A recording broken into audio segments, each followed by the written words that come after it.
En este segundo segmento de Hablemos pues con el doctor Carlos Sánchez Berzaín, bueno, la primera parte es que para él las dictaduras están cayendo. El tema es que han persistido en el tiempo porque los organismos internacionales y los países democráticos, las naciones democráticas, no han cumplido con su deber. Es decir, sancionar a estos países, a estas dictaduras, no lo han hecho y por eso persisten en el tiempo. Sin embargo, fíjese, ¿no? ¿Cuál era el gran policía del mundo, doctor? Los Estados Unidos. ¿Y qué vemos? Que devuelven a los narcosobrinos en el caso de Venezuela, que devuelven a Alex Saab, un hombre que hizo negocios con el hambre del pueblo venezolano. Eso es lo que estamos viendo del policía del mundo. Entonces, ¿cómo le exigimos al resto de las democracias si los que tienen la fuerza están entregados también a estas dictaduras? Lo primero que hay que quitar es ese eslogan de policía del mundo, porque es el Pero eslogan, lo era, nos guste o no. es el eslogan de antiimperialista de lo que se llamó la izquierda terrorista. O sea, es el Pero eslogan del para mí no. capitalismo. Para Es mí el, no es un eslogan bueno, izquierdista, era una verdad. Uno es, se sentía protegido, el continente. no, no es así. Mire, hay un momento del bipolarismo post Segunda Guerra Mundial, la Guerra Fría, que termina el 90-91 cuando cae el muro de Berlín e Ujú. implosiona la Unión Soviética, desaparece. Y en ese momento viene un momento de unipolarismo que empieza a desaparecer después del ataque a las Torres Gemelas que se produce el año 2001 por el cambio de política exterior de los Estados Unidos y que se concreta, digamos, en la segunda década del siglo XXI, donde para nuestros días ya se presenta un mundo en el cual el unipolarismo de Estados Unidos ha desaparecido y hay un desafío multipolar con el sistema de dictaduras mundiales que son Rusia, que es Claro. China, que es Irán, que han producido algo que en este momento hay que poner sobre la mesa porque forma parte de la situación global, que es la Primera Guerra Global. La Primera Guerra Global tenía un frente de batalla, que es el ataque de Rusia a Ucrania, que se mantiene, pero después de poco más de un año de ese frente de batalla en la Primera Guerra Global, aparece un segundo frente de batalla, cuando en octubre del año pasado el terrorismo de Hamas ataca a Israel e Israel tiene que defenderse atacando y Eh, combatiendo en la zona de la Franja de Le, Gaza. Ahora, le- me le- le quiero gustaría hacer, decir le por quiero qué. hacer aquí un inciso, una pregunta que a mí que tengo días haciéndomela. Yo recuerdo cuando empezó esta guerra de Rusia, de Rusia contra Ucrania, esta invasión, que los comentaristas, los analistas hablaban de que esto iba a durar días, semanas, si acaso unos meses, porque el poderío militar de Rusia era muy grande. ¿Qué ha pasado con ese poderío que lleva más de un año y todavía la guerra continúa? Déjeme describirle el concepto de guerra global, que es lo que le iba a dar. Ah, ok. Sostengo que el mundo vive la primera guerra global. ¿Por qué una guerra es global? Porque el frente de batalla está reducido a dos partes, en este caso Rusia contra Ucrania, porque el frente de batalla está reducido a dos partes, en este caso Israel y el terrorismo de Hamas, respaldado por Irán, porque sin Irán eso no se hubiera producido. Pero este contexto de conflicto armado en esos frentes compromete a todos los países del mundo, del globo. El ejemplo inicial de la invasión de Rusia a Ucrania, con Rusia han terminado alineados Irán, China, los terroristas del mundo, las dictaduras de las Américas, Cuba, Venezuela, Bolivia y Nicaragua, los Mm. gobiernos paradictatoriales del Brasil, en su momento la Argentina con Fernández Kirchner, México, presentando eso como si fuera una reivindicación rusa, cuando en verdad es un acto de invasión y de violación del derecho internacional. Y en la defensa de Ucrania han terminado todos los países democráticos, empezando por la Unión Europea y la OTAN, que suministran apoyo efectivo en recursos de guerra, Estados Unidos, el Japón, países latinoamericanos con democracia, y entonces usted tiene un conflicto en el cual en un frente de batalla nadie es neutral, nadie es imparcial, y aunque no participan directamente en las operaciones de guerra, salvo Cuba que está mandando mercenarios a Rusia para la invasión a Ucrania, no hay imparcialidad. Entonces, ese es el concepto de guerra global. La guerra es global porque todos los países están metidos en la guerra, de un lado o del otro. Y por esa razón, y por la valentía del pueblo y del liderazgo ucraniano, es que esa guerra se ha prolongado. Además de las deficiencias y los errores técnicos y militares que ha mostrado Rusia, eh, esta guerra es una guerra global. No hay nadie imparcial respecto ni al frente ruso sobre Ucrania, ni al frente de Gaza, donde Israel está defendiendo su seguridad. Entonces, en esa guerra global, las dictaduras están donde tienen que estar. Las dictaduras de Cuba, Venezuela, Bolivia y Nicaragua están respaldando a Hamas, al terrorismo. Los gobiernos paradictatoriales están en lo mismo. La vergüenza que ha sufrido Chile cuando Boric, visitando al presidente de los Estados Unidos, le plantea una agenda que no tiene nada que ver con Chile. Le pide dos cosas en los últimos meses del año pasado. Le pide que levante las sanciones a Cuba y que ayude a que Israel no ataque a Hamas. O sea, en eso estamos. Por eso, en ese contexto, cuando, respondiendo a la pregunta con la que usted ha empezado, ¿por qué las dictaduras están cayendo y por qué Estados Unidos no hace más? Lo que hay que mirar es que no este no es un tema de Estados Unidos. Hay una comunidad internacional. La gente que está trabajando para que Ucrania no sea derrotada por Rusia es toda la Unión Europea. ¿Dónde están los líderes latinoamericanos para establecer sanciones efectivas contra Cuba en vez de estar venerando la memoria de Fidel Castro? Que viene desde la izquierda venezolana, Ese es el problema, que boliviana, no tenemos liderazgo. Ese es el bueno, problema. pero aparecerá.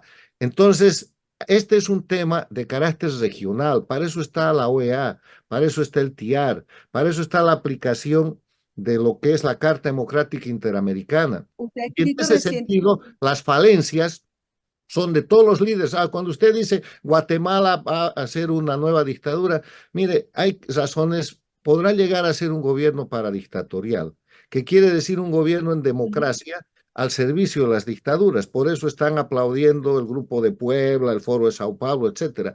Pero es una situación de una extrema debilidad. Primero, porque el gobierno de Guatemala, como todos los gobiernos casi de la región, es un gobierno de minoría.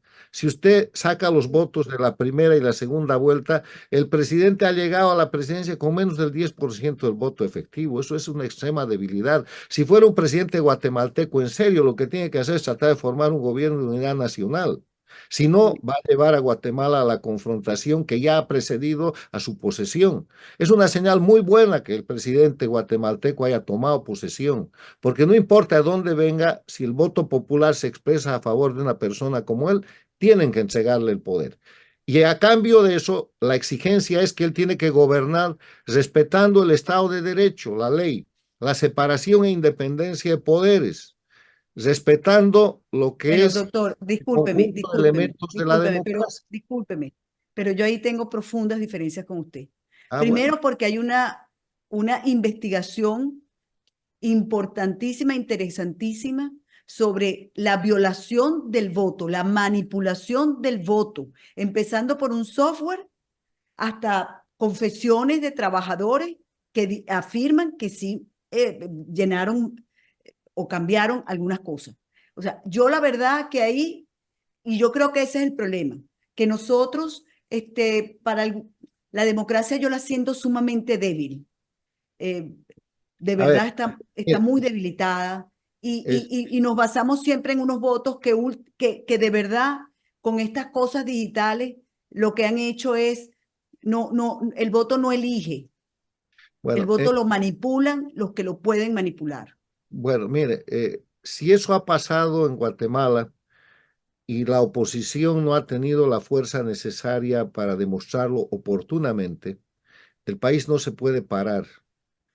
El país ha generado un resultado que está avalado por la OEA, que me merece fe, está avalado por la política exterior de los Estados Unidos eh, y que ha ofrecido un resultado. La democracia es eso, la democracia es ganar o perder, pero la democracia tiene elementos adicionales que tienen que quitar ese pesimismo que usted trae, que se llaman primero vigencia del Estado de Derecho, segundo rendición de cuentas. Pero es que ¿dónde está la vigencia del Estado de Derecho? Bueno, ahora vamos a ver, pues. Imagínese usted, si cuando un fiscal, como ha pasado en Guatemala, hace una denuncia, entonces bueno, hasta los Estados Unidos le quita la visa. O sea, ¿de qué Bueno, Estado de Derecho estamos hablando, doctor? bueno, Discúlpeme. usted Si está, estamos todos usted está, confundidos, el usted mundo está está todo asumiendo, confundido. usted está asumiendo un punto de vista que a mí me parece parcializado.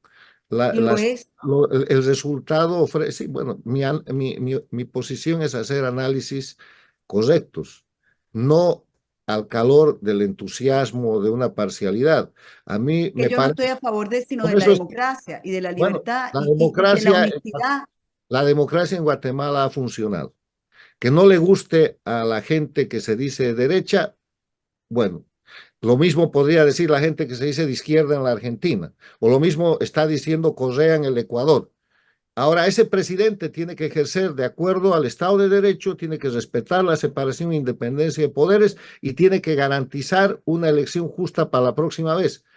No creo que ese presidente tenga condiciones de gobernabilidad hoy día si no procede con amplitud a buscar un acuerdo nacional, porque no tiene mayoría ni en el Congreso, ni capacidad para intervenir los poderes judiciales. Claro, Hay un problema, pero la democracia ha funcionado. La primera minoría de Guatemala ha tomado el poder, como lo ha hecho la primera minoría en la Argentina, como lo ha hecho la primera minoría en el Ecuador, como claro. sucede en toda América Latina. Yo le respeto su opinión, pero yo vuelvo a lo mismo. O sea, realmente, cuando uno ve todas las investigaciones que se han hecho, y por ejemplo, el partido del señor Arévalo es un partido que no tiene realmente representación jurídica porque hay una investigación y está suspendido por un tribunal, pero resulta que entonces ellos sí son miembros de la junta directiva que estaría prohibido por ley y Bueno, de las yo no comisiones. voy A a mí ya entrar ahí me en... parece un comienzo extraño, pero bueno,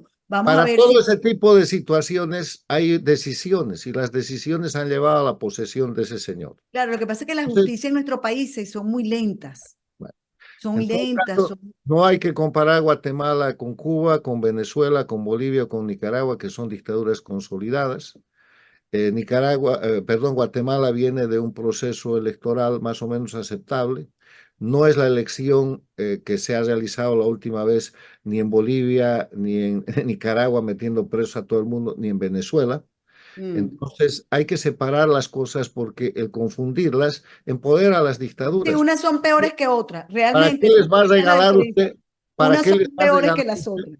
¿A qué les va a regalar usted una dictadura más a los castrochavistas cuando lo que podemos hacer es poner los ojos internacionales para que el nuevo presidente de Guatemala respete el Estado de Derecho? Ojalá, ojalá. Vamos a verlo. Está apenas Pero en todo iniciando. caso, quiero terminar la idea con la que empezó. Para llevar Eh, adelante el final de las dictaduras, muy brevemente, se necesita que los países con democracia, incluyendo Guatemala, México, Brasil, la Argentina de Milei, que ha dado un giro importante, el Ecuador, que está bajo acoso de un ataque del crimen organizado del socialismo del siglo XXI, Chile, con Boric, que es un presidente democrático, todos distingan y cumplan las disposiciones que señalan a las dictaduras como organizaciones criminales en vez de respaldarlas. Ojalá, pero fíjese, y ya que está hablando de esto, me llamó mucho la atención, creo que su último o su más reciente artículo que dice Crisis en Ecuador, el punto de quiebre para terminar la legitimación del crimen en el socialismo del siglo XXI. Me pareció muy interesante porque, bueno, estamos viendo un presidente que muchos pensaban que no iba a hacer lo que hizo y está enfrentando, por lo menos el crimen, las bandas, las pandillas, y esto que efectivamente muchos analistas dicen, esto no sucedió porque se escapó un tal Fito, esto viene de más arriba y de mucho más arriba puede estar en Bélgica. Quería saber su opinión. Mire, esto está en Cuba. Ah, bueno, El crimen también, por supuesto. organizado que se expresa en este ataque al pueblo ecuatoriano no es sino el último recurso que tiene el socialismo del siglo XXI para tratar de retomar y de reconstruir el narcoestado del Ecuador. Con los 10 años y más de gobierno de Correa, ellos expulsaron a la DEA, acabaron con la base de Manta, que era una base internacional de lucha contra el narcotráfico. Protegieron el narcotráfico. Quiero recordarle que en el gobierno de Correa, Colombia bombardeó en territorio ecuatoriano, en la zona de la Angostura, a guerrilleros de las FARC y los eliminó porque el Ecuador estaba protegiendo a los guerrilleros. Quiero recordarle que en el gobierno de Correa hubo el famoso escándalo, la narcovalija, que se usaba el sistema diplomático para traficar cocaína, pero que además convirtieron las costas del Ecuador en puestos de despacho de la droga que venía de Bolivia y que traficaban desde Colombia con submarinos y con otro tipo de transportes. Entonces, ese narcoestado se acaba cuando el presidente Lenín Moreno, que viene del mismo sistema, opta por la democracia y hace una transición a la democracia, que es la única transición que se ha visto en la región de la dictadura a la democracia pacíficamente, conducida por Lenín Moreno. Repone el Estado de Derecho, repone la independencia de poderes, acaba con los presos políticos, los libera a todos, cesa la persecución, el exilio ecuatoriano regresa al Ecuador y lleva adelante una celebración de elecciones libres y limpias que gana Lasso, no gana Correa ni su. Y además ese proceso lleva adelante un juicio en el cual Correa y su banda son sentenciados a 8 años de cárcel con sentencia ejecutoriada, por lo que Rafael Correa hoy día es un reo internacional que debería ser capturado. En respuesta a todo eso, le dan un golpe de Estado al presidente Moreno el año 2019 y él soporta el golpe, avanza y detiene el poder. Cuando Lasso llega a la presidencia, a Lasso intentan también golpearlo, generan manifestaciones, bloqueos y todo, pero resiste. Pero el gobierno de Lasso es tan malo que tiene que usar el recurso de la muerte cruzada y convocar a elecciones antes de que termine su mandato. En ese proceso electoral se presenta un candidato extraordinario que fue el denunciante permanente y el que llevó a juicio y a sentencia a Correa, que se llamaba Fernando Villavicencio, y lo asesinan, Ay, o sea, sí. lo matan. Y pese a matarlo, el castrochavismo, el socialismo del siglo XXI con la candidata de Correa no toma el poder. Aparece un joven que se llama Daniel Noboa y gana la elección y es el presidente de hoy día del Ecuador. Entonces, en todo ese escenario que hay que mirar con gran atención, ya no hay manera de que le hagan golpe de Estado, que le hagan bloqueos ni nada a Noboa. Entonces usan el crimen organizado, ese crimen con el que pactó Correa. Esos narcotraficantes que sirven y están protegidos en Cuba, en Venezuela, en Bolivia y en Nicaragua.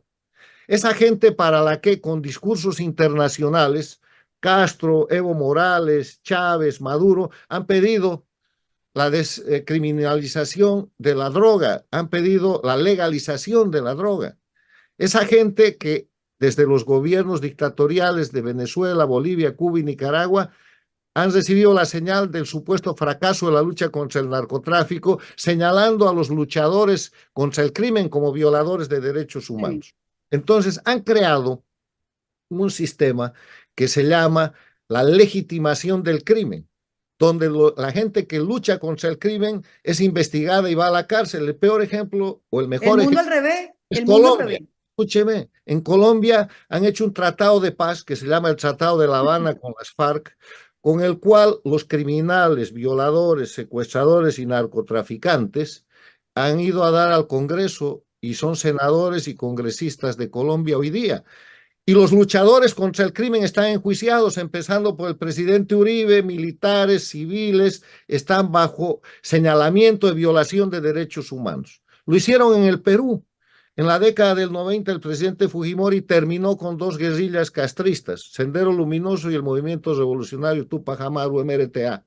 Y a cambio de eso lo han tenido en la cárcel por años. Acaba de salir el año pasado, era el preso político más notable del castrochavismo. Entonces, cuando yo digo este hecho de que en el Ecuador se les están acabando los recursos al socialismo del siglo XXI y que ha tenido que utilizar el crimen organizado para tratar de retomar el poder atacando al presidente Noboa y que van a ser derrotados, es el punto de quiebre para terminar con la legitimación del crimen que se ha convertido en lo políticamente correcto en este siglo en las Américas.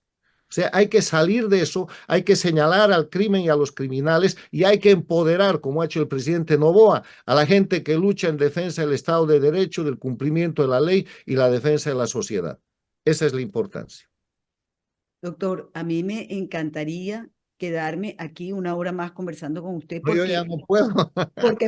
porque me quedaron muchas preguntas y sobre todo me quedaron preguntas de su país, de Bolivia. Pero yo sé que vamos a tener la No se preocupe oportunidad, de Bolivia porque es un satélite castrochavista. Depende de lo que se decida en Cuba y de lo que le digan desde Caracas. claro, O sea, pero como tienen un pleito ahí, Arce y Evo, me hubiera encantado escucharlo, ¿no? lo haremos en otra ocasión. Lo haremos en otra Gracias. ocasión. Doctor, muchísimas gracias.